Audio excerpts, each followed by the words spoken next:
नमस्कार दोस्तों, सच्ची क्राइम कहानी पर आपका स्वागत है। आज की कहानी नालंदा यूनिवर्सिटी की है।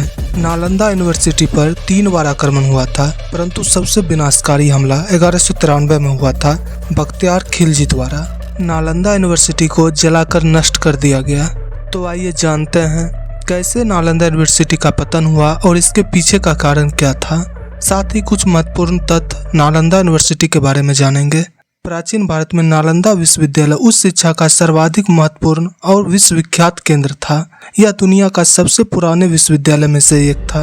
इसकी स्थापना 5वीं शताब्दी में गुप्त वंश के शासक सम्राट कुमार गुप्त ने की थी।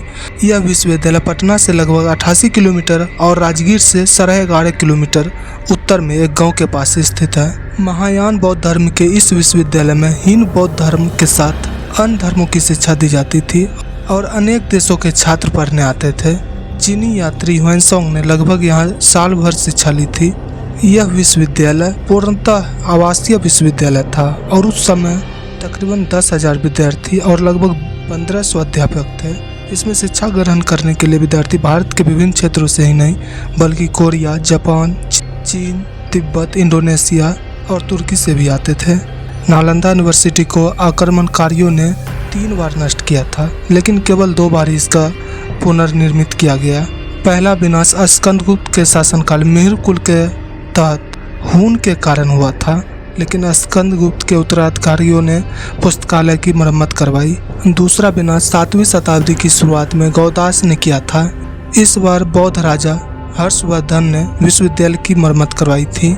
तीसरा और सबसे शक्तिशाली हमला 1193 में तुर्क सेनापति मोहम्मद बिन बख्तियार खिलजी ने और उसकी सेना ने प्राचीन नालंदा विश्वविद्यालय को नष्ट कर दिया था।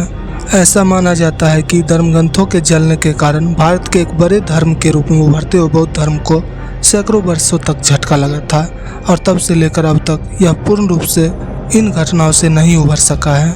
ऐसा कहा जाता है कि एक बार बख्तियार खिलजी काफ़ी बीमार पड़ा। उसने अपने हकीमों से काफ़ी इलाज कराया, मगर वह ठीक नहीं हो सका। मरणासन स्थिति में पहुंच गया। तभी किसी ने उसको सलाह दी कि वह नालंदा विश्वविद्यालय के आयुर्वेद विभाग के प्रमुख आचार्य राहुल श्रीभद्र को दिखाए और इलाज करवाए, परंतु खिलजी इसके लिए तैयार नहीं था। उसे अपने हकीमों पर ज़्यादा भरोसा था। वह यह मानने के लिए तैयार नहीं था कि भारतीय वैद्य उसके हकीमों से ज़्यादा ज्ञान रखते हैं या काबिल हो सकते हैं, लेकिन अपनी जान बचाने के लिए उसको नालंदा विश्वविद्यालय के आयुर्वेद विभाग के प्रमुख आचार्य राहुल श्रीभद्र को बुलवाना पड़ा। फिर बख्तियार खिलजी ने वैद्य राज के सामने एक अजीब सी शर्त रखी और कहा कि उसके द्वारा दी गई किसी भी प्रकार की दवा नहीं खाऊंगा, बिना दवा के वो उसको ठीक करे। वैद्य राज ने सोचकर उसकी शर्त मान ली और कुछ दिनों बाद वो खिलजी के पास एक कुरान लेकर पहुंचे और कहा कि कुरान की पृष्ठ संख्या इतने से इतने तक पढ़ लीजिए और वो ठीक हो जाएंगे। बख्तियार खिलजी ने वैद्यराज के बताए अनुसार कुरान को पढ़ा और ठीक हो गया था। ऐसा कहा जाता है कि राहुल श्रीभद्र ने कुरान के कुछ पन्नों पर एक दवा का लेप लगा दिया था, जिससे वह थूक के साथ उन पन्नों को पढ़ता गया और वो ठीक होता गया। खिलजी इस तथ्य से परेशान रहने लगा कि एक भारतीय विद्वान और शिक्षक उनके हकीमों से ज़्यादा ज्ञान था। फिर उसने देश से ज्ञान, बौद्ध धर्म और आयुर्वेद के जड़ों को नष्ट करने का फैसला किया। परिणाम स्वरूप खिलजी ने नालंदा विश्वविद्यालय की पुस्तकालय में आग लगा दी और लगभग 9 मिलियन पांडुलिपि की पुस्तकें जला दी। ऐसा कहा जाता है कि नालंदा विश्वविद्यालय में इतनी किताबें थी कि वह 3 महीने तक जलती रही। इसके बाद खिलजी के आदेश पर तुर्की आक्रमणकारियों ने नालंदा के हजारों विद्वानों और भिक्षुओं की हत्या कर दी। तबकात-ए-नासरी पुस्तक में मिनहाज-उस-सिराज ने नालंदा विश्वविद्यालय के बारे में बताया कि खिलजी और तुर्की सेना ने हजारों भिक्षुओं और विद्वानों को जलाकर मार दिया, क्योंकि वह नहीं चाहता था कि बौद्ध धर्म का विस्तार हो और वह इस्लाम धर्म का प्रचार प्रसार करना चाहता था। नालंदा की लाइब्रेरी में उसने आग लगवा दी, सारी पांडुलिपियों को जला दिया और कई महीनों तक आग जलती रही। इस विश्वविद्यालय में हर्षवर्धन, धर्मपाल, वसुबंधु, धर्मकीर्ति, आयुर्वेद, नागार्जुन आदि अन्य कई विद्वानों ने पढ़ाई की थी।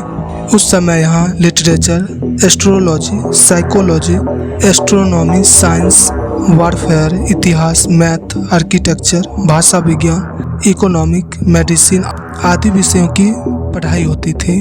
सबसे खास बात इस विश्वविद्यालय की यह होती थी, कोई भी फैसला सबकी सहमति से लिया जाता था। नालंदा विश्वविद्यालय के वेबसाइट 1.5 लाख वर्ग फीट में मिले हैं। ऐसा माना जाता है कि ये विश्वविद्यालय का 10% ही हिस्सा है। अर्थात ऐसा कहना गलत नहीं होगा कि नालंदा विश्वविद्यालय दुनिया का सबसे प्राचीन विश्वविद्यालय है, जिसे बख्तियार खिलजी ने नष्ट कर दिया था। तो आज की कहानी में इतना ही। उम्मीद करता हूँ कि मेरी जानकारी आपको पसंद आई होगी। अगर पसंद आई हो तो चैनल को लाइक, शेयर और सब्सक्राइब कर दें और हमें सपोर्ट करें। जय हिंद।